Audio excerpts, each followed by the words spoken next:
On va prendre Jean 3 au verset 6. Jean 3 au verset 6. Ce qui est né de la chair est chair, et ce qui est né de l'esprit est esprit.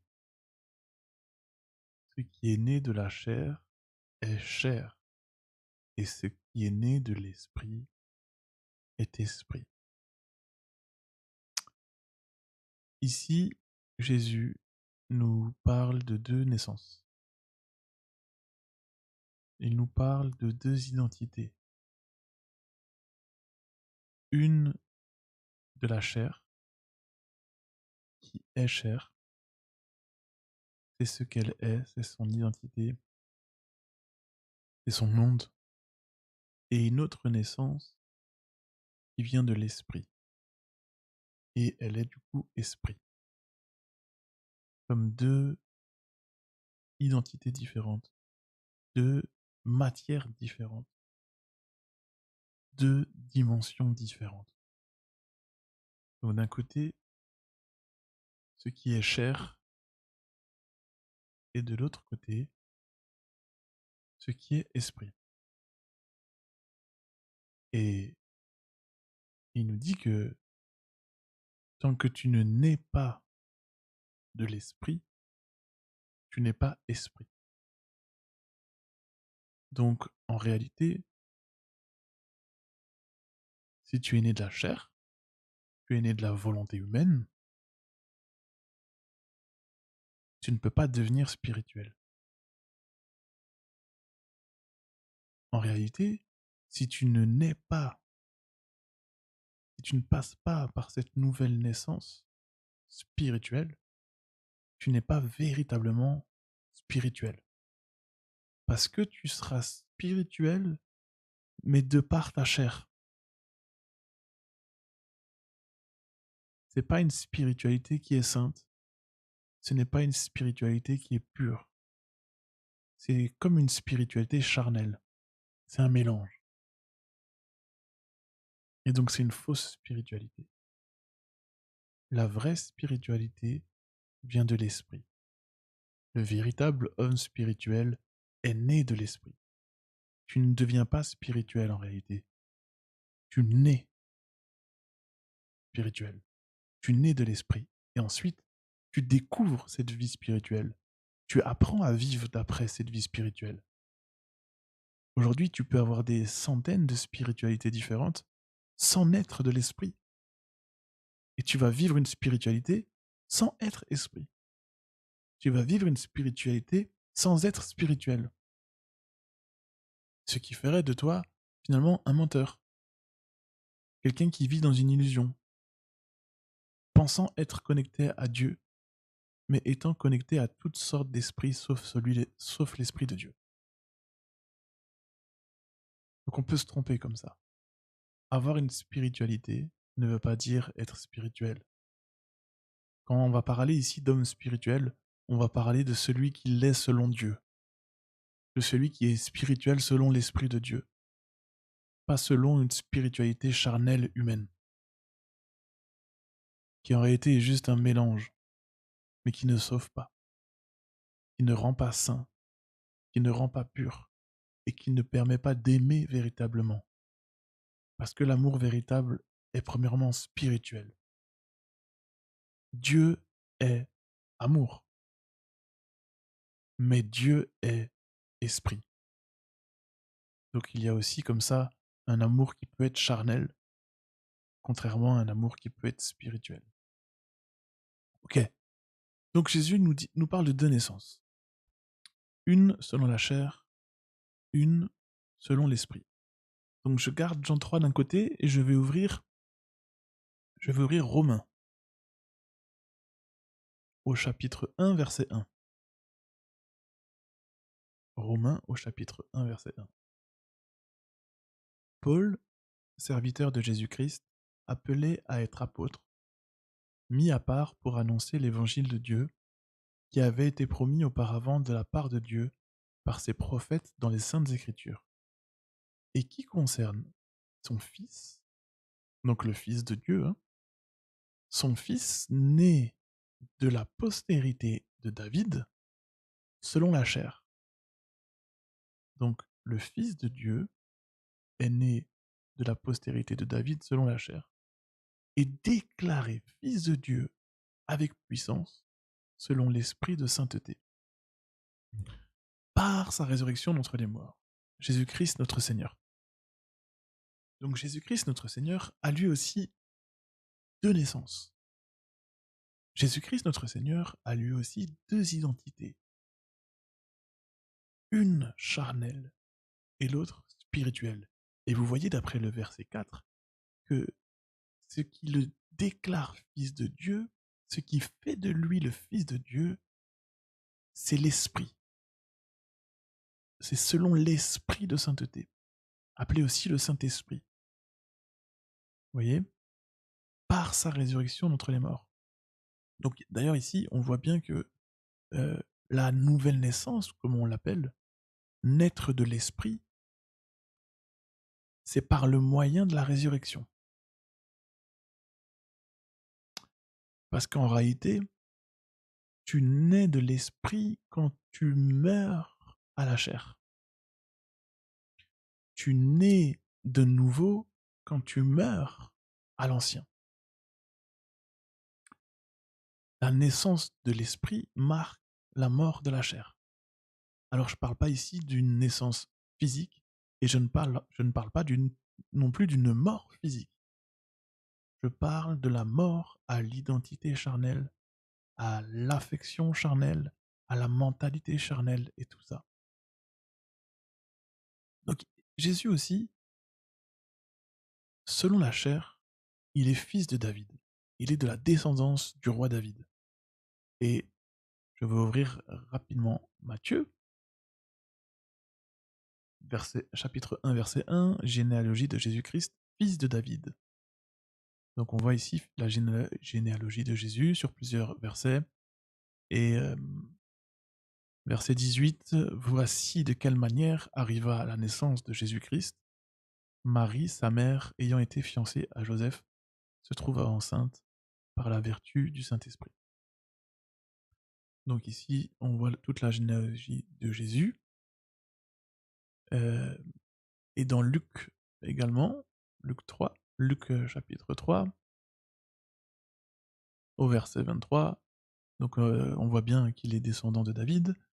Luc 3, 23, Jésus avait environ 30 ans lorsqu'il commença son ministère, étant, comme on le croyait, fils de Joseph. Vous voyez? Donc fils de David et fils de Joseph, parce qu'on apprend ici dans cette généalogie d'après Luc que Joseph est lui en fait, c'est lui en fait le descendant de David. Vous voyez ici au verset 31, fils de Méléa, fils de Menna, fils de Matata, fils de Nathan, fils de David. Donc, si on dit que Jésus est fils de David, c'est par Joseph, c'est pas par Marie. Ce n'est pas sa maman n'est pas fils de David. Sa maman est est descendant de Lévi, puisque c'est une parente d'Élisabeth. Et on apprend que Élisabeth est descendante de Lévi. Bref, c'est par Joseph qu'on dit que Jésus est fils de David. D'accord? Donc, d'après la chair, Jésus est fils de David, fils de Joseph. D'après l'Esprit, et par sa résurrection d'entre les morts, Jésus est fils de Dieu. Alors, c'est quand le fils de David, né selon la chair, prend fin, que le fils de Dieu, né selon l'Esprit par la résurrection, débute. Vous voyez? C'est quand le charnel finit que le spirituel commence. D'ailleurs, c'est pour ça que c'est bien démontré que le ministère de Jésus, voilà, verset 23, à 30 ans environ, il commence son ministère. Et on voit en fait Jésus être plongé dans l'eau. Jésus est plongé dans l'eau du Jourdain, il est baptisé, il est immergé. Ça marque vraiment la mort de l'homme charnel. ça marque la fin du fils de David, la fin du fils de Joseph. Et ça marque le début du Fils de Dieu, à tel point que le ciel s'ouvre et la voix dit « Voici mon Fils ». Le ciel s'ouvre et la voix dit « Voici mon Fils bien-aimé, en qui j'ai mis tout mon amour ». Donc c'est le Père, c'est Dieu le Père qui déclare Jésus, Fils de Dieu, à ce moment-là, devant témoin, hein, devant Jean-Baptiste. Donc c'est que quelque part, ce baptême était déjà une résurrection, puisqu'il est déclaré Fils de Dieu d'après l'Esprit de sainteté par sa résurrection entre les morts. Donc si le Père déclare que Jésus est le Fils, c'est que la résurrection n'est pas loin de son baptême. Est-ce que vous comprenez ça? Que quand tu te fais baptiser, c'est pas juste de l'eau, c'est pas juste un bain, il y a une mort qui est déclarée au ciel et il y a une naissance qui est déclarée au ciel. C'est la mort de ton homme charnel, c'est la naissance de ton homme spirituel. Alors il est important, si toi tu es baptisé, toi qui es baptisé, d'avoir conscience que tu es mort d'après la chair, mais que tu es vivant d'après l'esprit. Il est important, toi qui es baptisé, de ne plus considérer ton identité d'après ta chair, mais de la considérer d'après l'esprit, qui dit que tu es fils, fils de Dieu. D'accord? Donc, je retourne Romains 1, donc d'après la chair, fils de David. Donc, moi je vais mettre fils de Joseph, hein, parce que c'est la même pensée. Donc, pour les hommes, Jésus est fils de Joseph. Mais d'après l'esprit, il est fils de Dieu. Ce qui fait la transition entre la chair et l'esprit, c'est vraiment la résurrection. Quand ici, je vais prendre une flèche, je vais mettre en une autre couleur. Quand ici, est-ce qu'on peut la tourner? Ouais. Quand ici ah,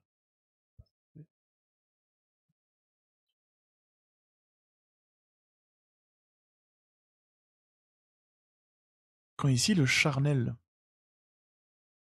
vous voyez, je mets une flèche qui descend. Quand le charnel s'abaisse, le spirituel s'élève. Quand le charnel meurt, le spirituel peut prendre le relais. C'est la résurrection, hein, entre les deux.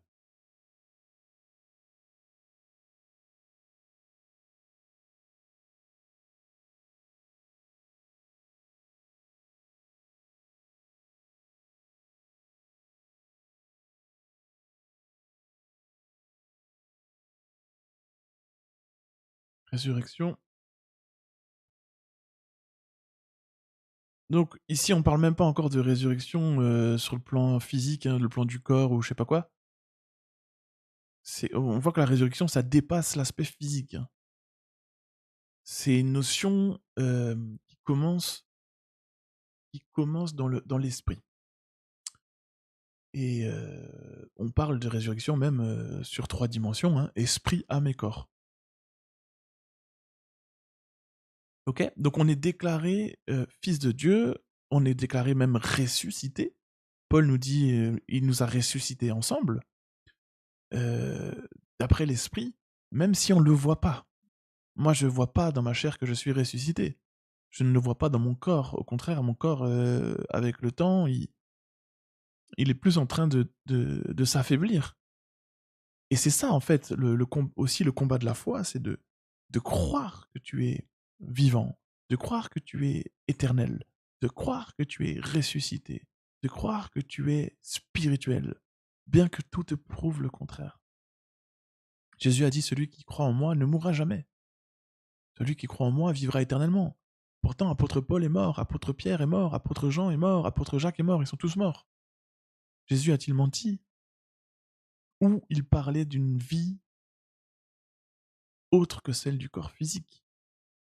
Et il parle du coup d'une mort aussi autre que celle du corps physique. Vous voyez, la résurrection, c'est pas juste déterrer un cadavre et le voir maintenant commencer à parler, marcher. La résurrection, c'est bien plus loin. On a vu Jésus ressusciter Lazare. On a vu Jésus ressuscité la fille de Jairus. Ça, c'était des résurrections de corps. Mais c'est pas la résurrection éternelle, puisque finalement, Lazare est quand même mort. Il est retourné à la poussière. La fille de Jairus est quand même morte. Elle est retournée à la poussière. Vous voyez? Donc la résurrection, c'est plus que le corps. La résurrection du corps, c'est comme la guérison du corps. C'est des signes, c'est des preuves. Mais il y a quelque chose de plus profond que l'esprit est venu ressusciter. Il y a quelque chose de plus profond. Il y a quelque chose d'éternel qui est sauvé. Donc, deux personnalités, deux personnes dans le même corps. Le fils de Joseph et le fils de Dieu.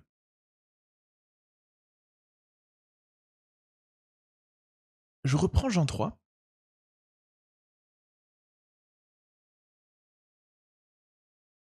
Je vais au verset 7. Donc il nous disait au verset 6, ce qui est né de la chair est chair, ce qui est né de l'esprit est esprit, ne t'étonne pas que je t'ai dit, il faut que vous naissiez de nouveau.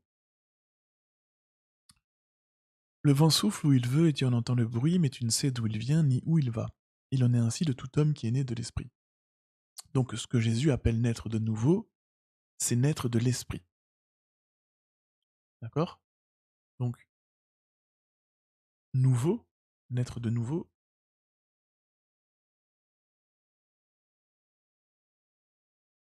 c'est un synonyme de naître de l'esprit. Bon, par déduction, naître de la chair, du coup, ça serait ancien. L'ancienne naissance ou la vieille naissance, on va nous parler aussi du vieil homme, contrairement à l'homme nouveau. Alors, ce qui est intéressant, c'est de voir la définition exacte du mot nouveau ici. Donc je le prends, le mot grec c'est anoten, qui signifie d'en haut. Donc, depuis le haut, d'en haut. Voilà, c'est le même mot qui est utilisé pour dire la sagesse d'en haut. C'est anoten, la sagesse, anoten. La naissance, anoten, c'est donc la naissance d'en haut. Donc, pour parler des choses de l'esprit, on va parler des choses d'en haut. La naissance de l'esprit, c'est une naissance d'en haut. Donc l'homme spirituel, c'est un homme haut. C'est un homme dans les hauteurs. C'est un homme d'en haut.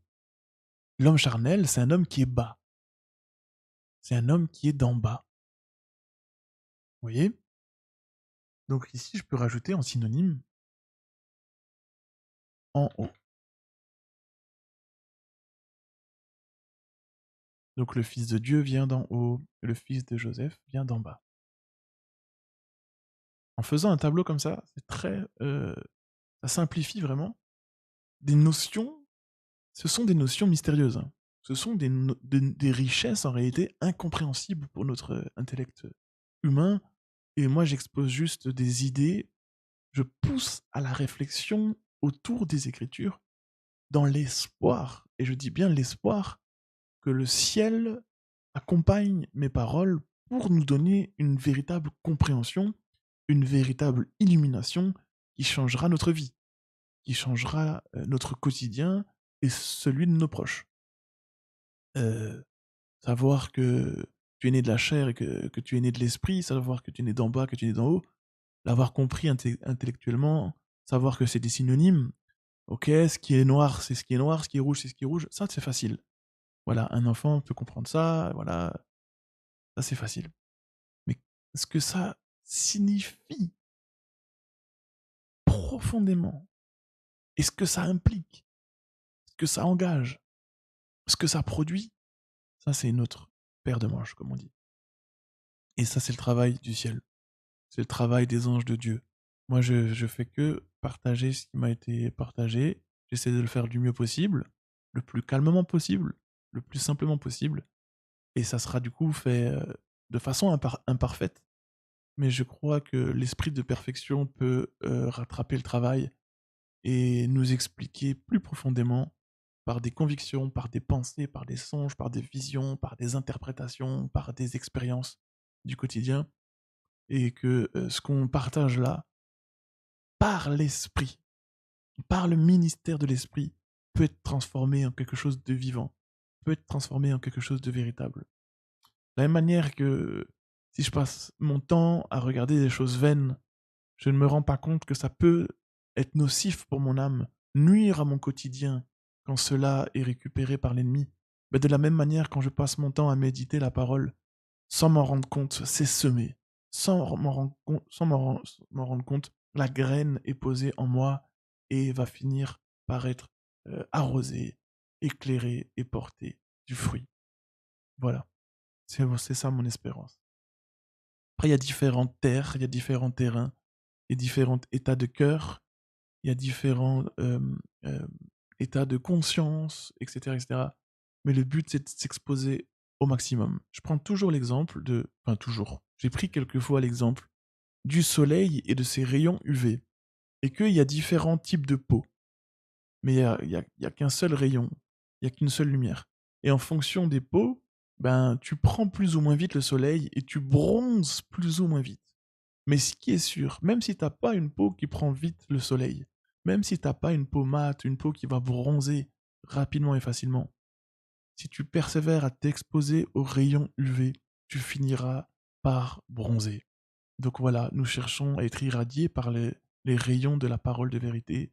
Nous cherchons à être bronzés par les UV, les ultraviolets de notre Seigneur. Et même si tu as une peau qui bronze pas vite, eh ben persévère. Persévère, tu finiras par prendre des couleurs. Voilà. Donc, cher esprit, fils de Joseph, fils de Dieu, ancien, nouveau, en bas, en haut. Donc on a associé maintenant ce qui est né de la chair à ce qui est né d'en bas. Ce qui est né de l'esprit à ce qui est né d'en haut. Ok. Et dans la grande catégorie, hein, si je mets ça sous forme de tableau, on a chair et esprit. Ça, c'est vraiment le gros titre, chair, esprit. Et après, c'est des différentes déclinaisons qui nous aident à avoir différents angles de vue, différentes perceptions de ce mystère. Parce qu'en réalité, ici, c'est la résurrection. Hein. Jésus est crucifié d'après la chair, mais il est vivant d'après l'esprit. Et il en est de même pour nous. Tout ce qui est de notre ancienne identité est cloué, crucifié, mort. Et tout ce qui est de notre nouvelle identité attend à être maintenant révélé, manifesté, illuminé, propagé. Ok. Donc ça fait la croix, tout simplement. Je vais aller dans Romains 2. Je garde toujours Jean 3. Jean 3 sera notre texte, un peu de référence. Je vais aller dans Romains 2, à la fin, au verset 28. Romains 2, verset 28. Le juif, ce n'est pas celui qui en a les deux ors. Et rappelez-vous, dans Romains 1, juste avant, il nous disait que Jésus est né fils de David d'après la chair, et fils de Dieu d'après l'esprit. Ici, il nous dit le juif, ce n'est pas celui qui en a les deux ors, et la circoncision, ce n'est pas celle qui est visible dans la chair. Mais le juif, c'est celui qui l'est intérieurement. Et la circoncision, c'est celle du cœur, selon l'esprit et non selon la lettre. La louange de ce juif ne vient pas des hommes, mais de Dieu. Alors ici, l'apôtre Paul nous donne beaucoup de paramètres. Il nous donne beaucoup de synonymes et il a fait deux camps. Il a fait deux catégories. Il a repris la catégorie d'après la chair et il a repris la catégorie d'après l'esprit. Et il nous parle du juif. Et il dit quelque chose de choquant. Il nous dit qu'en fait, le juif, la notion de juif, la conception de juif, c'est cette race juive, cette race élue, ce n'est pas celui qui l'est dans la chair. Et il va même parler de la circoncision, qui est caractéristique et démontre que tu es juif, circoncision qui venait d'Abraham, il va dire qu'il y a aussi deux circoncisions. Et que la vraie circoncision, le vrai juif, en réalité, c'est celui qui l'est d'après l'esprit. Ok? Et il dit, le juif, ce n'est pas celui qui en a les dehors. Donc, ce n'est pas celui qui en a l'apparence. Ce n'est pas celui qui en a l'extérieur. Donc, la circoncision, ce n'est pas celle qui est visible. Il est en train de dire, tu peux avoir le prépuce coupé et ne pas être juif. Tu peux avoir le prépuce coupé et ne pas être en fait véritablement circoncis. Parce que la circoncision que Dieu attend de nous, le juif que Dieu attend de nous, c'est celui du cœur, selon l'esprit. C'est celui de l'intérieur, selon l'esprit. Alors ce qui est beau, c'est que tu peux être blanc, tu peux être noir, tu peux être arabe, tu peux être juif, d'après la chair, mais tu peux devenir juif d'après l'esprit. Vous voyez ça? Peu importe ton origine terrestre, peu importe ta naissance d'après la chair, tu peux être asiatique, tu peux être ce que tu veux, et tu peux quand même être juif d'après l'esprit. C'est-à-dire que pour les hommes, tu ne seras pas juif. Pour les hommes, tu n'es pas circoncis. Parce qu'ils vont regarder à ce qui frappe l'œil. Ils vont regarder à l'extérieur. Ils vont te considérer avec leurs yeux charnels. Mais Dieu sait que tu es juif. Dieu sait que, d'après son esprit, tu es circoncis. Dieu n'a jamais voulu faire des chrétiens. Dieu n'a jamais voulu faire différentes religions ou différentes dénominations. Il voulait révéler qu'est-ce que c'était le vrai juif. Nous sommes tous juifs, nous qui avons l'esprit de Dieu. Nous qui sommes nés de l'esprit, nous sommes nés juifs. Nous qui sommes nés de l'esprit, nous sommes nés à Jérusalem. Donc je suis juif. Même si les hommes ne le voient pas, ne le croient pas, moi je dois croire que je suis juif. Le vrai juif. Les vrais juifs, c'est nous. Ils le sommes, ils le sont intérieurement. Nous le sommes intérieurement. Ok? Alors, Paul a associé le juif qu'il est d'après la chair à quoi? Il l'a associé à dehors. Celui qui en a les dehors. L'apparence, l'extérieur. Donc il a associé les choses de la chair, les choses de ton homme charnel, à ce qui est dehors, extérieur. Et il a mis quoi aussi? Cette circoncision qui est visible. Finalement, qui ne demande pas la foi. Ce qui est visible, ce qui est extérieur, ne requiert pas la foi. La vie charnelle, la vie d'après tes sens charnels, ne requiert pas la foi. Et sans la foi, il est impossible d'être agréable à Dieu. Donc l'homme charnel qui vit d'après sa chair ne peut pas être agréable à Dieu. En revanche, il va nous parler du juif qui l'est intérieurement. Donc c'est dedans. C'est le juif du dedans. Hein? Le juif du dedans. Le juif de l'intérieur. Et il associe l'intérieur au cœur. La circoncision, il dit, c'est celle du cœur. Donc ton cœur est ton intérieur. Ton intérieur peut être circoncis. Donc tu peux être circoncis dans la chair, prépuce coupé, mais incirconcis à l'intérieur. Infidèle, impie, mécréant. Les hommes disent que tu es pieux, mais Dieu voit que tu es un mécréant. Il voit que le prépuce de ton cœur n'est pas coupé. Et il associe du coup l'intérieur, les choses du cœur, à l'esprit. Donc ça on a vu. Et donc forcément, à l'invisible. À l'invisible. Alors ici, si je m'arrête 2 secondes pour faire un bilan, si j'associe un peu ce que Jésus m'a enseigné et ce que l'apôtre Paul m'a enseigné, je vois que je suis né sur deux plans. Je suis né sur le plan charnel, premièrement, et à ma conversion, à mon baptême, je suis né de l'esprit. Et du coup, moi, je suis fils de mes parents d'après la chair, mais je suis fils de Dieu d'après l'esprit.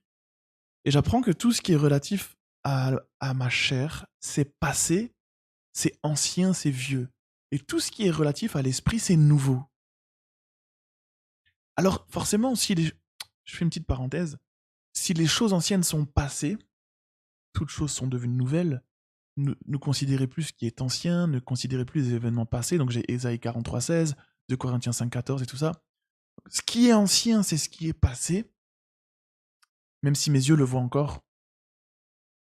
C'est par la foi que je crois que mon vieil homme est passé.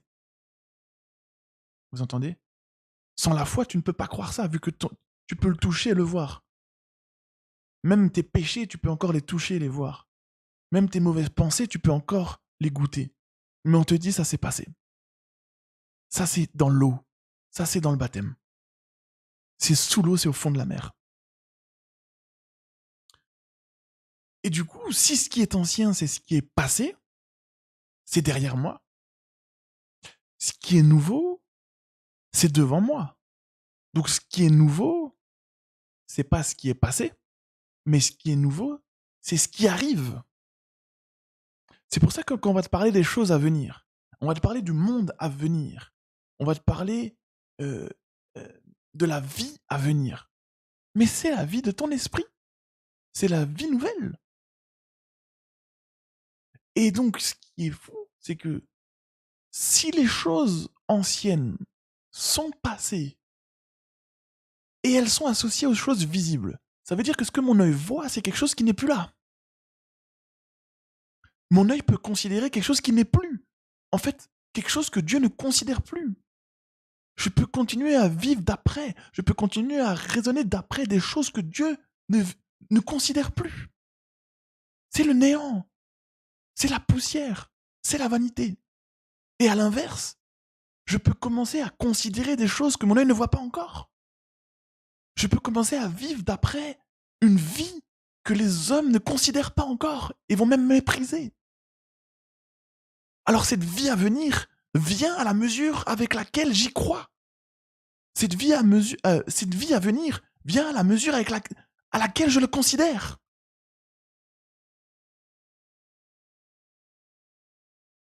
Et si cette vie passée est associée à l'extérieur, au dehors, c'est que cette vie à venir est cachée au dedans. Cette vie qui vient, cette espérance qu'on attend, ce nouveau ciel, cette nouvelle terre à venir, ces choses nouvelles, cette Jérusalem nouvelle, cette Jérusalem à venir qu'on attend, elle est cachée au dedans. Et c'est tout le travail de l'esprit d'amener à l'existence ce qui n'existe pas. C'est tout le travail de la foi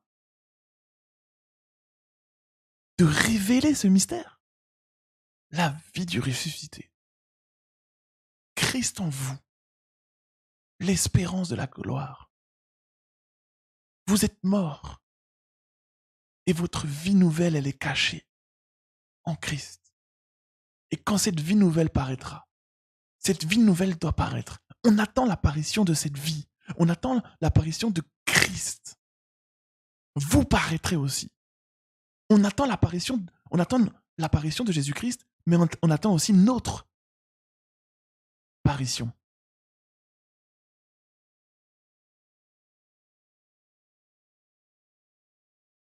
Au moment où lui paraît, c'est le nouveau toi qui paraît. C'est ton homme intérieur qui jaillit à l'extérieur. Alors, ce qui est ancien, c'est ce qui est passé. Et on nous dit, je prends Romains 7. Donc on a fait Romains 1, Romains 2, on va dans Romains 7.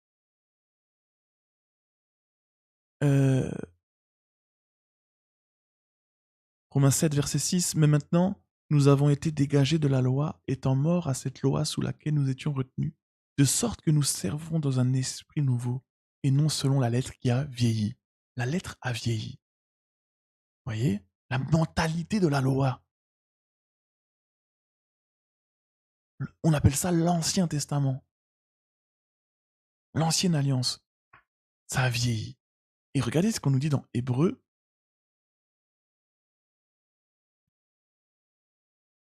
8, Hébreux 8, 13, Hébreux 8, 13. En disant une alliance nouvelle, il a déclaré la première ancienne. Vous voyez ça? En disant une alliance nouvelle. En révélant la nouvelle alliance. En enseignant les nouveaux commandements. Le commandement nouveau, qui n'est pas nouveau en réalité, mais qui est ancien, mais qui n'avait pas été compris. Jésus-Christ, en accomplissant la loi pour nous et en nous révélant l'esprit de la loi, cette alliance nouvelle, alors je peux l'entendre comme l'alliance d'en haut, si je me réfère à mon tableau. L'alliance du dedans, l'alliance invisible, l'alliance intérieure. Il a déclaré la première ancienne. C'est la déclaration du nouveau, c'est la manifestation du nouveau qui réduit à néant l'ancien. Vous voyez, c'est comme iPhone. Aujourd'hui, on est iPhone 14, iPhone 15. Moi, ici, j'ai iPhone 11. Moi, iPhone 11, il y a 3-4 ans, c'était nouveau. iPhone 11, il y a 3-4 ans, c'était nouveau.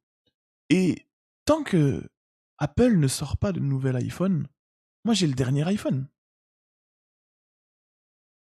Le mien est récent, il est nouveau. Mais comme tous les ans, il y a un nouvel iPhone. À partir du moment où il y a eu iPhone 12, à partir du moment où ils ont déclaré, ils ont dit, en disant iPhone 12, iPhone 11 a été déclaré ancien. Vous voyez? À partir du moment où le nouvel iPhone est révélé, tous les ans, celui de l'année précédente, il est obsolète. Bon, tu vois qu'il fonctionne encore, pourtant il est vieux. Et regarde ce qu'on nous dit. Or, ce qui est vieux, ce qui est ancien, ce qui a vieilli est près de disparaître. Et c'est pas ancien tant que le nouveau ne le démontre pas. C'est la manifestation de l'homme nouveau qui déclare que l'homme charnel est vieux, ancien. Vous voyez ça? Donc, petit 1, il faut que le nouveau soit révélé. Quand tout ce qui est nouveau, quand tout ce qui est d'en haut se manifeste, alors ce qui est vieux, forcément, est manifesté comme ancien et du coup est prêt de disparaître. Ça veut dire que il n'y a pas de disparition de l'ancien monde. Il n'y a pas de disparition du vieil homme tant qu'il n'y a pas le nouvel homme qui se révèle. Et au plus le nouvel homme est déclaré, le plus, et vous avez vu comment c'est déclaré, hein, par l'esprit de sainteté, déclaré fils de Dieu avec puissance par l'esprit de sainteté, par sa résurrection d'entre les morts. Donc il faut une puissance qui manifeste la nouveauté, qui manifeste la nouvelle race, les nouveaux juifs. Oh Jésus. Il faut une puissance de résurrection qui manifeste que Christ est ressuscité d'entre les morts, afin que nous marchions en nouveauté de vie. Parce que cette nouvelle marche, cette nouvelle mentalité, façon de parler, de concevoir, de percevoir, va rendre l'ancien, le vieux, obsolète. Et si ce qui a vieilli est en disparition, c'est ce qui est nouveau est en apparition.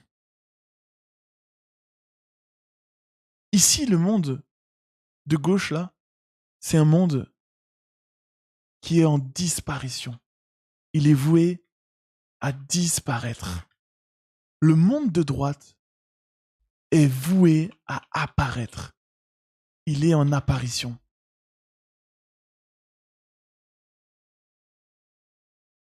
Vous voyez? Je vais prendre Apocalypse. Apocalypse 21, verset 1. Puis je vis un nouveau ciel et une nouvelle terre, car le premier ciel et la première terre avaient disparu. Vous voyez? ce qu'il appelle premier ciel et première terre, tu peux prendre tout le monde de la chair. On appelle ça le premier homme, la première alliance, le premier Adam. Ta première naissance est vouée à disparaître. Et la disparition de l'un produit l'apparition de l'autre. L'apparition de l'un produit la disparition de l'autre. Ce qui est ancien, ce qui a vieilli, est prêt de disparaître. Les choses anciennes sont passées. Toutes choses sont devenues nouvelles. Il le dit autrement dans 2 Corinthiens 4, au verset 16. C'est pourquoi nous ne perdons pas courage, et lors même que notre homme extérieur, donc vous voyez l'homme extérieur, hein, c'est celui de gauche, c'est l'ancien. Ici je peux rajouter, en fait à côté d'ancien, je peux rajouter vieux, parce qu'il a appelé vieil homme, comme la lettre qui a vieilli. Parce que en fait, ton homme charnel aura toujours, quand ton homme charnel approche la loi de Dieu, quand ton homme charnel approche les Écritures, il va tout le temps le comprendre selon l'ancienne alliance. Ton homme charnel est condamné, il est programmé à ne pas comprendre la loi de Dieu dans sa dimension spirituelle, dans sa dimension merveilleuse. Ton vieil homme va tout le temps, quand il va approcher la loi de Dieu, être condamné et condamner les autres. C'est pour ça qu'il doit finir sur le bois. C'est pour ça que la croix est l'accomplissement de la loi dans ton vieil homme. Ok ? Et la résurrection, l'esprit nouveau, est l'accomplissement de la loi dans ton homme nouveau. Marcher en nouveauté de vie. Une nouvelle créature. Une nouvelle race. Un nouveau monde. Et ce qui est nouveau, c'est il appelle ça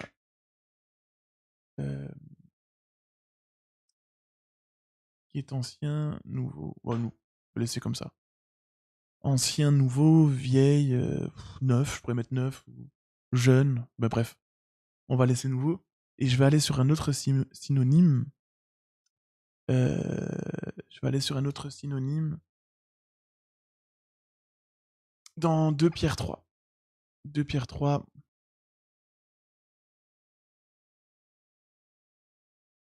2 Pierre 3, au verset 4. Où est la promesse de son avènement ? Car depuis que les pères sont morts, tout demeure comme dès le commencement de la création. Hein, on ne voit pas l'avènement du Seigneur. On ne voit pas son intronisation. On ne voit pas qu'il règne. On ne voit pas qu'il est roi des rois, honnêtement. Quand on considère d'après la chair, on a l'impression que c'est le diable qui règne. On a l'impression que c'est les ténèbres qui règnent. Quand on voit les lois qui sont votées aujourd'hui, quand on voit les décisions politiques, quand on voit les décisions gouvernementales, quand on voit le monde comment il tourne, honnêtement, on voit pas la promesse on voit pas l'avènement. On croit que la promesse de Dieu, on croit que les prophéties de Dieu ne s'accomplissent pas. On est d'accord ? On dirait que ça n'a pas changé depuis le temps de Sodome et Gomorrhe. Mais en réalité, c'est pas que l'avènement ne vient pas, c'est que nos yeux ne le considèrent pas encore. Verset 5, ils veulent ignorer. Vous voyez ? Il y a quelque chose de l'ignorance. Il y a quelque chose qui... Bon. Ils veulent ignorer en effet que des cieux existèrent autrefois par la parole de Dieu, de même qu'une terre tirée de l'eau est formée au moyen de l'eau, et que par ces choses, le monde d'alors périt, submergé par l'eau. Tandis que, par la même parole, les cieux et la terre d'à présent sont gardés et réservés pour le feu, pour le jour du jugement et de la ruine des hommes impies.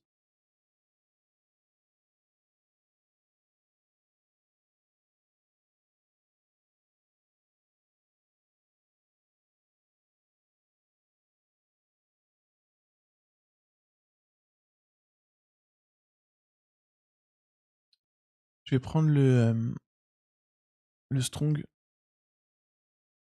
Tu vois ici, il dit que par la même parole, les cieux et la terre d'à présent sont gardés et réservés pour le feu.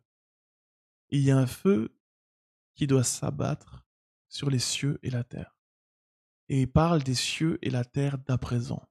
Contrairement à Jean, qu'on avait vu avant dans Apocalypse 21, il dit le premier ciel et la première terre avaient disparu, et je vis le nouveau ciel et la nouvelle terre. Vous voyez ça? Vous vous souvenez? Jean, je vais le prendre parce que ça va rafraîchir la mémoire. Donc, Apocalypse 21. Jean, il voit un nouveau ciel et une nouvelle terre, car le premier ciel et la première terre avaient disparu. Ok. Donc, il y a deux cieux, il y a deux terres. Vous voyez? Il y a le ciel et la terre ancien, premier, et il y a le ciel et la terre nouveau, donc second. Donc ici, quand il dit que les cieux et la terre d'à présent sont réservés pour le feu, il parle, quand il dit les cieux et la terre d'à présent, c'est le premier ciel. Ok? C'est le premier ciel. C'est le ciel, les cieux et la terre, c'est, on va dire le monde, c'est le monde actuel.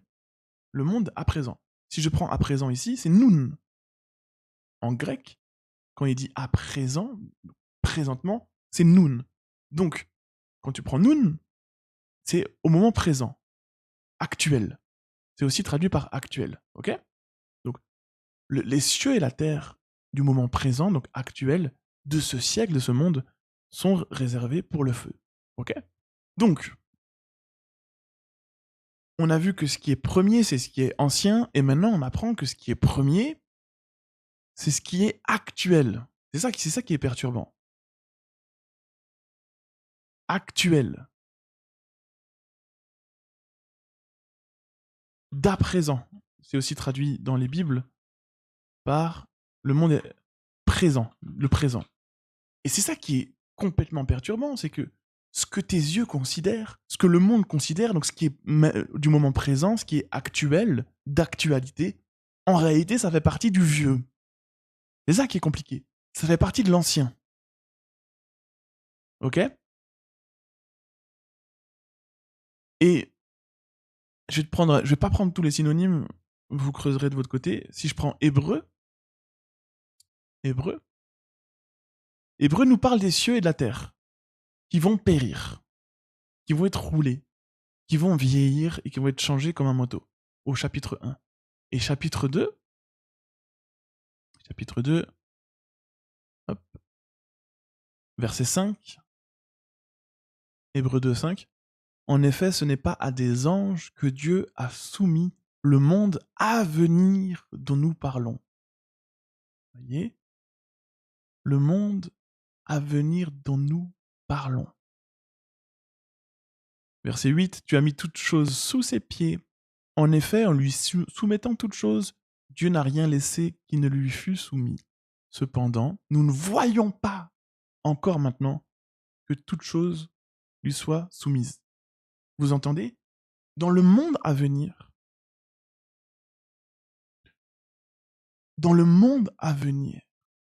le monde nouveau, toutes choses sont soumises à Christ.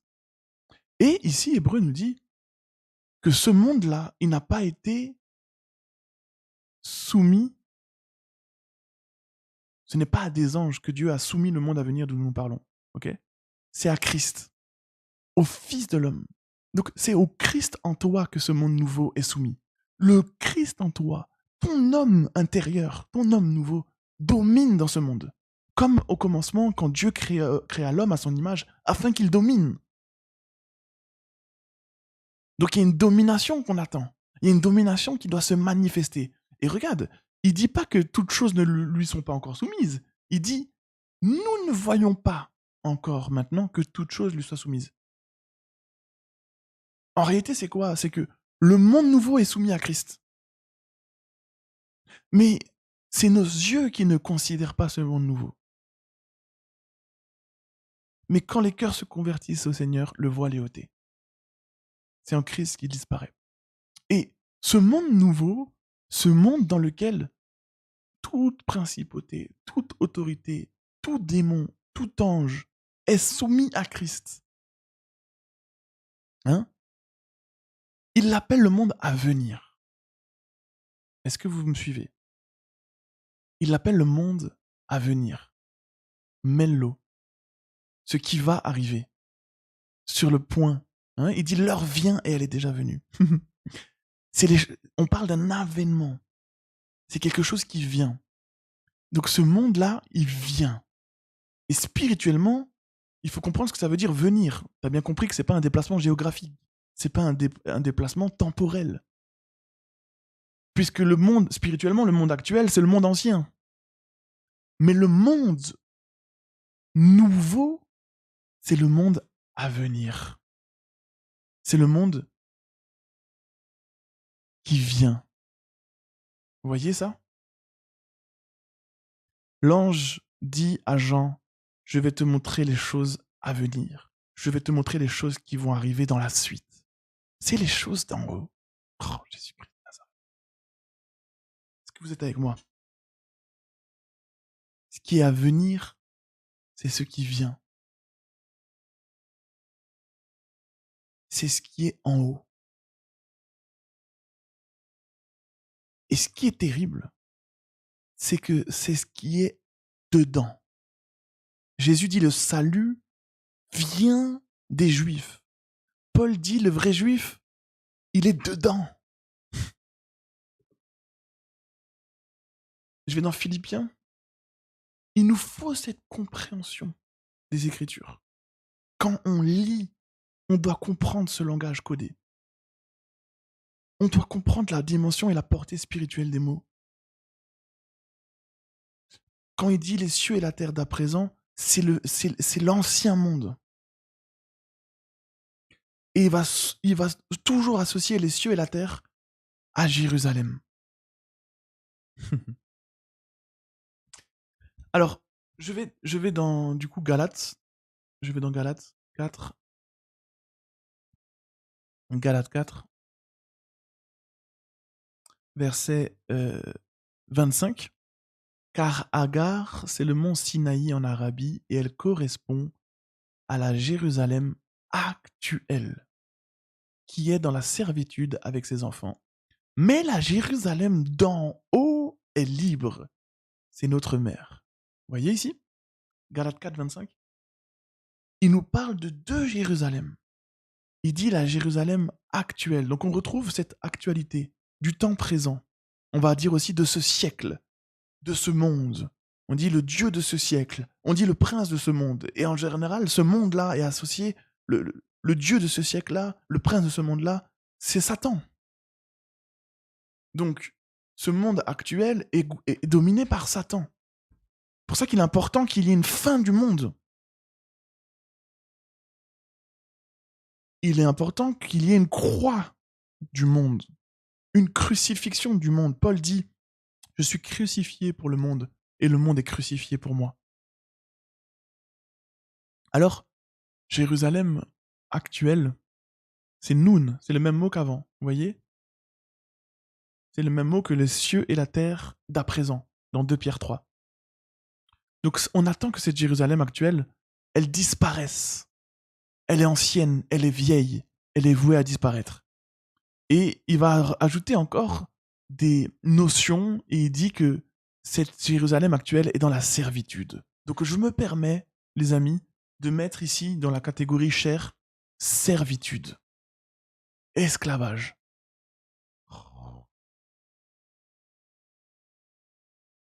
Oh là là. On dit de Jésus qu'il est né sous la loi. Il est né d'une femme. Il est né sous la loi. Et on dit aussi longtemps que l'héritier est enfant, il ne diffère en rien d'un esclave. Il est dans la servitude. On doit grandir en esprit. Et du coup, il dit que la Jérusalem d'en haut, donc vous voyez, on retrouve le synonyme, hein, en haut. Donc toi qui es né d'en haut, tu es né à Jérusalem d'en haut. Donc si on te demande où tu es né, tu n'es pas né à Paris, tu n'es pas né à Strasbourg, tu n'es pas né à Mulhouse, tu es né à Jérusalem. Voilà. Si un juif dans la chair te parle et il te dit « Ah, moi je suis allé à Jérusalem, j'ai fait mon pèlerinage, je suis allé sur les traces de Paul et de Jésus », tu peux dire « Moi aussi parce que je suis né à Jérusalem ». Tu es allé sur les traces de Paul et de Jésus, dans la Jérusalem d'en haut. Et du coup, cette Jérusalem d'en haut, elle est libre. Hein? Il le dit ici, Jérusalem d'en haut est libre. il y a une Jérusalem qui est libre. Donc celle que tes yeux peuvent voir, la Jérusalem extérieure, du juif du dehors, elle n'est pas libre. D'accord? La vraie Jérusalem, c'est celle de l'intérieur. La vraie Jérusalem, c'est celle de l'invisible. La vraie Jérusalem, c'est celle qui vient. C'est celle qui apparaît. Je reprends Apocalypse 21, verset 1. Je vis un nouveau ciel et une nouvelle terre, car le premier ciel et la première terre avaient disparu et la mer n'était plus. Et je vis descendre du ciel d'auprès de Dieu la ville sainte, la nouvelle Jérusalem. Vous voyez, la nouvelle Jérusalem vient du nouveau ciel. Il y a un lien entre le nouveau ciel et la nouvelle Jérusalem.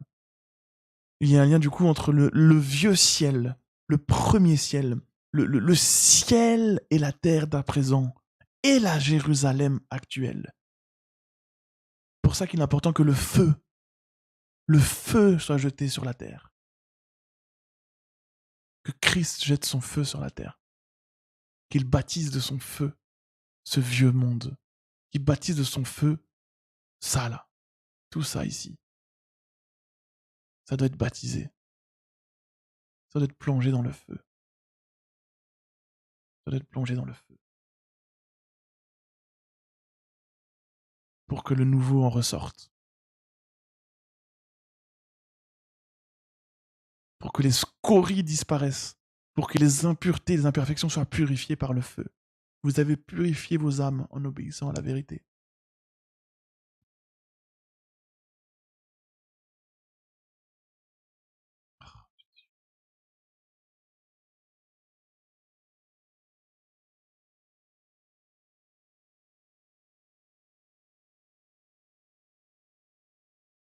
Il y a deux Jérusalem.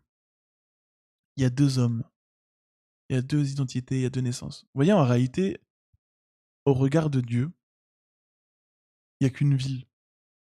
Il y a Jérusalem d'en bas et Jérusalem d'en haut. Il n'y a qu'une religion. Il y a le juif d'en bas et le juif d'en haut. Vous voyez? C'est important qu'on comprenne le regard de Dieu et euh, si on va plus loin, euh, on va dans Jean. Vas-y, on y va. On va dans Jean 3, on retourne dans Jean 3, là on était au début. Et si on va plus loin, on prend Jean 3, verset 31. Et c'est Jean-Baptiste qui parle. Jean-Baptiste parle du Christ. Et il dit, celui qui vient d'en haut est au-dessus de tous. Celui qui est de la terre est de la terre. Et il parle comme étant de la terre. Celui qui vient du ciel est au-dessus de tous. Il rend témoignage de ce qu'il a vu et entendu. Et personne ne reçoit son témoignage. Alors, vous voyez ici, à nouveau, on retrouve ces deux catégories. Celui qui vient d'en haut, contrairement à celui qui vient de la terre. Donc ici, Jean-Baptiste, il va faire quelque chose de merveilleux. Il va opposer en haut, non pas à en bas, mais il va opposer en haut à terre. Donc je rajoute ici un synonyme, terre, terrestre, terrestre.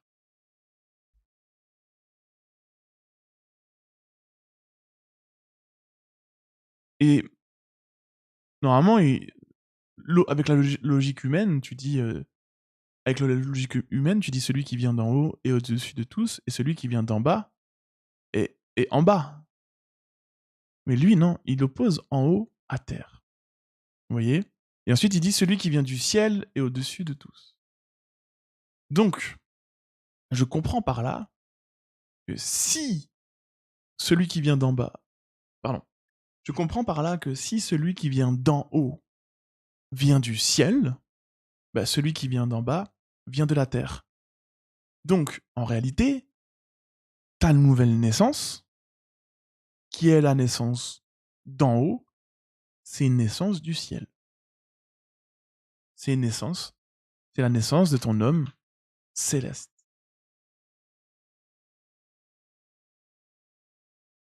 Mais d'après ce qu'on a appris avant, Paul a associé la circoncision spirituelle à la circoncision intérieure. Donc il a associé l'homme d'en haut à l'homme intérieur. Donc, toutes les choses qui sont relatives au céleste, toutes les choses qui sont relatives au ciel, je suis censé les retrouver à l'intérieur, au dedans. Et rappelez-vous, dans Romains 2, 28, il avait associé le dedans au cœur. Il avait associé les choses de l'esprit aux choses de l'intérieur. Donc, quand maintenant on parle de réalité céleste, on te parle de réalité intérieure. Quand on te parle de réalité spirituelle, c'est des réalités intérieures, dans ton cœur. Jésus dit, quand vous priez, dites « Notre Père qui est aux cieux », notre Père céleste. Donc c'est un Père qui est au-dedans, c'est un Père qui est à l'intérieur. Donc en réalité, quand je veux lever les yeux vers le ciel, je ne vais pas regarder les nuages au-dessus de ma tête, je vais rentrer en moi-même. Vous entendez ça? Lever les mains vers le ciel, élever les regards, c'est rentrer en soi-même. Et Jésus va dire quand vous priez, entrez dans votre chambre. Fermez la porte. Donc la prière, c'est entrer quelque part. C'est fermer quelque chose. Se confiner quelque part pour entendre, pour voir. Dans la présence du Père, il dit le Père est là.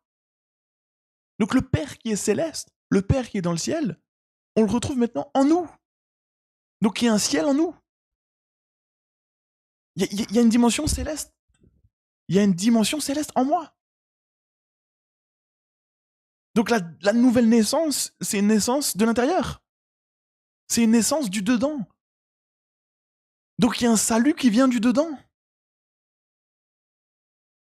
Il y a un Christ qui doit venir du dedans. Donc je ne peux plus attendre un avènement extérieur. Alors si maintenant on veut me tromper, on va me parler d'un faux Jésus, on n'a qu'à me présenter un Jésus extérieur. C'est comme ça qu'on se fait avoir depuis des années. On attend un Jésus à l'extérieur. On attend un Jésus en chair. On attend un Jésus à Jérusalem d'en bas, qui est dans la servitude. Vous comprenez le problème? L'ennemi va te parler du retour de Jésus. L'ennemi va te parler de l'avènement. Mais d'après la chair ou d'après l'esprit?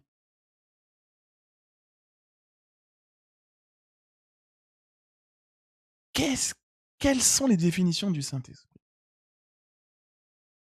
Le problème, c'est quoi? Les gens lisent pas la Bible. Les gens, ils lisent leur propre volonté dans la Bible. Ils lisent leur propre fiction, leur propre affabulation.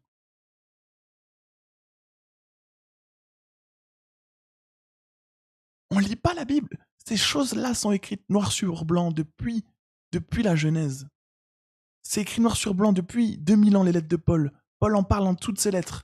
Regardez ce qu'il nous dit dans 2 Pierre 3. Regardez ce que Pierre dit au sujet de l'avènement du Seigneur, au sujet du nouveau ciel et de la nouvelle terre. Il parle vers 2 Pierre 3, 13, « Mais nous attendons, selon sa promesse, de nouveaux cieux et une nouvelle terre, où la justice habitera. » Regardez verset 15, « Croyez que la patience de notre Seigneur est votre salut, comme notre bien-aimé frère Paul vous l'a aussi écrit. Selon la sagesse qui lui a été donnée, c'est ce qu'il fait dans toutes les lettres, où il parle de ces choses. » Donc il parle des choses du nouveau ciel et la nouvelle terre. Il parle des choses de l'avènement, selon la promesse. C'est-à-dire que la lettre aux Corinthiens, les lettres aux Galates, la lettre aux Romains, les lettres à Timothée, bref, toutes les lettres de Paul, Paul parle de l'avènement. Paul parle de l'homme nouveau, de l'homme intérieur qui doit apparaître. Et quand il a parlé de l'évangile dans 1 Corinthiens 15, 3, il a bien dit « Christ est mort, enterré, ressuscité et apparu ». Il n'y a pas d'évangile sans apparition. C'est le but même de l'évangile.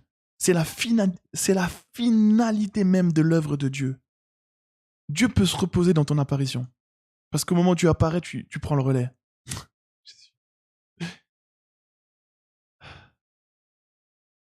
Dieu peut se reposer dans la formation d'Adam. Alors, et Adam peut se reposer dans l'œuvre de Dieu. Alors, il dit, c'est ce qu'il fait dans toutes les lettres où il parle de ces choses, dans lesquelles il y a des points difficiles à comprendre, dont les personnes ignorantes et mal affermies tordent le sens. Vous voyez ? C'est-à-dire que cette notion d'avènement, cette notion de nouveau ciel et nouvelle terre, dont Paul a parlé dans toutes ses lettres, Pierre, déjà à l'époque, en l'an 60, Pierre nous dit qu'il y a des gens qui tordent les propos de Paul. Il y a des gens qui tordent la doctrine. Ils tordent ce concept. Et quel est le moyen de tordre ça ? C'est de le comprendre de façon charnelle. De basculer de l'esprit à la chair. Hein, vous marchez si bien.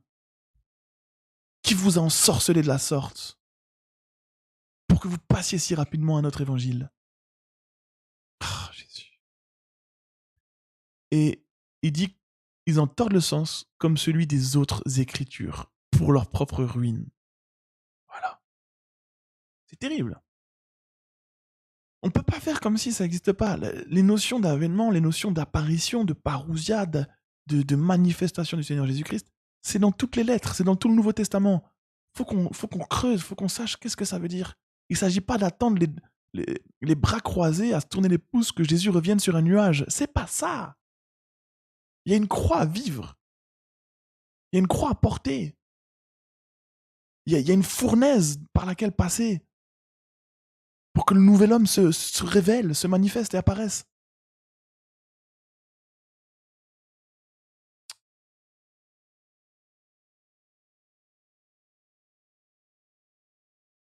On ne peut pas devenir spirituel par la chair. Tous les enseignements qui sont tirés vers l'extérieur, qui t'amènent à regarder aux choses terrestres, aux choses visibles, c'est antichrist. C'est anti-esprit. Les choses d'en haut, les choses nouvelles sont au-dedans. Jésus-Christ n'est pas vivant dans la chair. Jésus-Christ n'est plus vivant à l'extérieur. Il n'est plus vivant dans le visible. Jésus-Christ est crucifié dans le visible. Il ne revient pas dans le visible. Il ne revient pas dans la chair. Vous entendez ? S'il y a quelque chose qui se passe dans la chair, ça sera une apparition et une manifestation dans notre chair mortelle d'un homme céleste, d'un homme spirituel dans l'invisible. Vous voyez ce que je veux dire ? Le but de l'esprit, le ministère de l'esprit, c'est d'amener cette chose-là, cette chose qui est cachée. Ce qui est en bleu ici, c'est les choses cachées.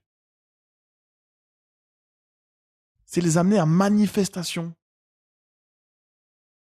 au travers de la chair mortelle. Parce qu'en réalité, j'aurais pu prendre tout ça, tout le bleu, j'aurais pu prendre tout le bleu et tout ce qui renferme et le mettre dans le brun. J'aurais pu prendre tout le bleu et tout ce qui renferme et le mettre dans le brun. Moi, j'ai pas trop bien fait, mais... Tu comprends ? C'est-à-dire que tout ce qui est le monde de la chair voile le monde de l'esprit.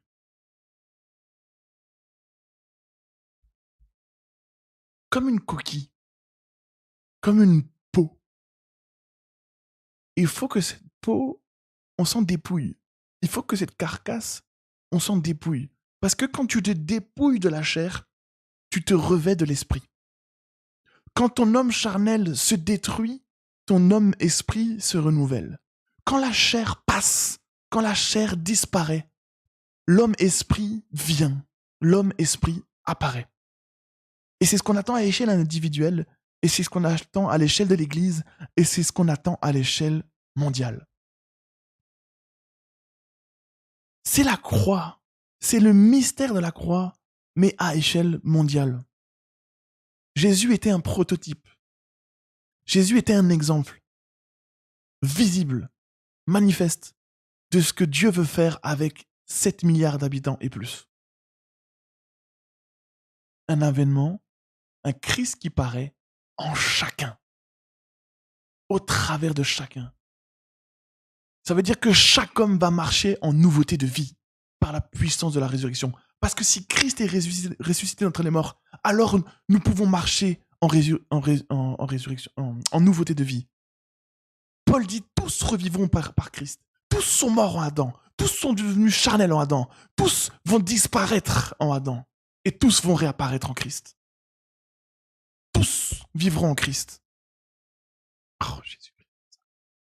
On attend une disparition de cette mentalité. Et c'est lié à la loi de Dieu. Tant que la loi de Dieu est comprise selon l'ancienne alliance, notre homme nouveau ne peut pas se manifester parce que l'homme nouveau, il vit de la parole de Dieu. Il vit de la parole révélée. Christ en toi doit manger le miel, doit manger les merveilles. C'est quand il a mangé le rayon de miel que les yeux se sont ouverts. Ils ont compris les Écritures. Tant qu'il n'y a pas de compréhension d'écriture, il n'y a pas de miel. Tant qu'il n'y a pas de miel, il n'y a pas de compréhension d'écriture. On est dans la chair. Regarde ce que dit David dans le psaume 119.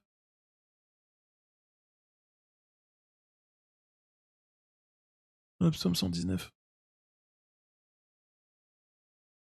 Verset 18. Ouvre mes yeux pour que je contemple les merveilles de ta loi. Ouvre mes yeux pour que je contemple les merveilles de ta loi. Ça veut dire que la loi de Dieu est merveilleuse. La Torah est merveilleuse. L'Ancien Testament, en réalité, est merveilleux. Le problème, c'est nos yeux. Le problème, c'est les yeux qui sont fermés. Il faut que les yeux s'ouvrent. Parce que tant que tes yeux ne sont pas ouverts, tu ne peux pas contempler. Si tu lis le livre avec les yeux fermés, avec le voile sur le visage, tu ne vas pas contempler. Et c'est parce que ce ne sera pas des merveilles, ce sera juste des préceptes sur préceptes. Et regarde ce qu'il nous dit dans 2 Corinthiens 3.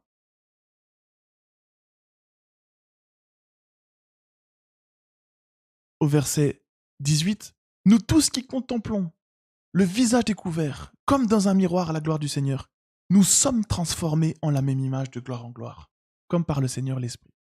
Donc, nous tous qui le visage découvert, c'est-à-dire les yeux ouverts, contemplons. Tu ne peux pas contempler si tes yeux ne sont pas ouverts. Ouvre mes yeux pour que je contemple les merveilles de ta loi. Quand tes yeux s'ouvrent, tu vois les merveilles dans la loi. Tu entends les merveilles dans la loi. C'est plus juste des décrets juridiques, des préceptes humains. Il y a une vie derrière, une vie merveilleuse, une créature merveilleuse, une science merveilleuse qui n'est pas à la portée de l'homme charnel. L'homme charnel doit mourir, doit renoncer, doit s'abaisser, doit s'humilier. Alors quand tes yeux s'ouvrent, alors quand tu commences à contempler, ta transformation peut commencer. Là, ici, le processus pour passer de la chair à l'esprit, pour que ton homme nouveau se manifeste, c'est une transformation. Donc la transformation, d'accord? La transformation se fait par le moyen de la résurrection. Entre les deux, ici, il y a transformation. Vous entendez?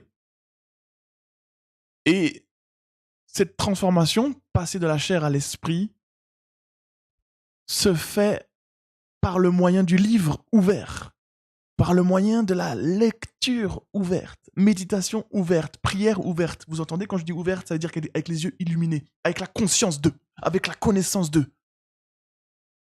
Vous connaîtrez la vérité vous rendra libre. Toute la création soupire après la liberté de la gloire des enfants de Dieu. Donc toute la création soupire après la connaissance de la vérité des enfants de Dieu.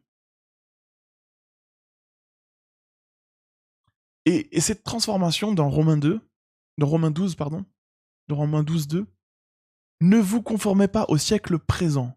Donc ici, je vais prendre le siècle présent. Donc on voit siècle présent, c'est la même chose. Siècle actuel, Noun. Ne vous conformez pas à ce qui est à gauche, là, de la chair en noir. Ça va disparaître. Mais soyez transformés. Voilà. Par le renouvellement de l'intelligence. Donc, le Seigneur, l'Esprit, renouvelle ton intelligence pour t'aider à comprendre la loi de Dieu dans son vrai sens qui est merveille. Tu comprends? On va refaire une vidéo sur ça la prochaine fois parce que sinon ça va être trop long. Là, je vais devoir arrêter. Mais on va refaire une vidéo sur la transformation et sur le renouvellement de l'intelligence.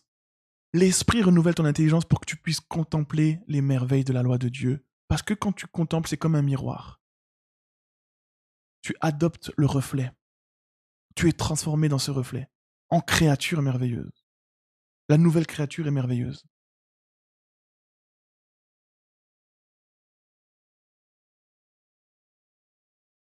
C'est pour ça qu'il y a un gros lien entre la compréhension spirituelle qui arrive au sujet de la loi de Dieu et l'homme nouveau qui se manifeste et l'apparition du Seigneur Jésus au milieu de nous.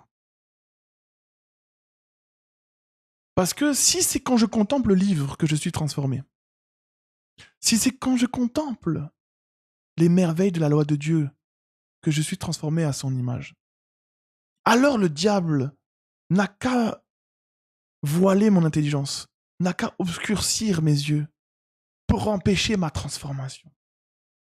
En fait, il cache la résurrection.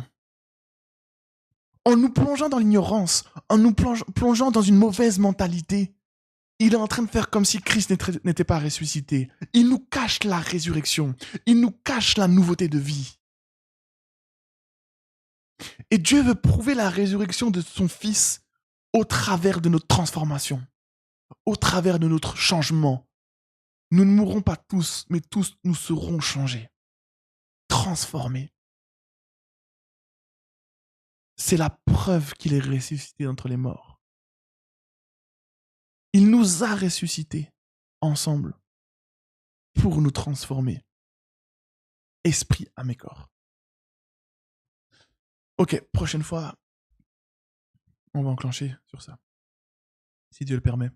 Le lien entre le livre qui s'ouvre, les merveilles qui se dévoilent, et l'homme merveilleux, l'homme nouveau qui paraît. C'est pour ça que ta lecture sera combattue, ta méditation sera combattue, tes prières seront combattues. Parce que toutes ces choses-là amènent à l'existence une résurrection. On n'est pas juste en train d'engranger de la connaissance. On lit pas pour connaître intellectuellement. On lit pour découvrir ce que nous sommes. On lit pour découvrir où nous sommes. On lit pour découvrir celui qui est, qui était et qui vient en nous. Si on mesurait véritablement la portée de la connaissance spirituelle sur le monde, sur nos proches, sur nos âmes, on se consacrerait davantage. On se plongerait davantage. On se verserait davantage dans les Écritures. On s'immergerait davantage et on vivrait davantage notre mort. On vivrait davantage notre baptême. Parce que si nous vivons en conformité, wow. Si nous vivons et nous marchons en conformité avec sa mort, alors nous marcherons aussi en conformité avec sa résurrection. Il a des plans merveilleux, des projets merveilleux, des projets de paix, de joie et non de malheur.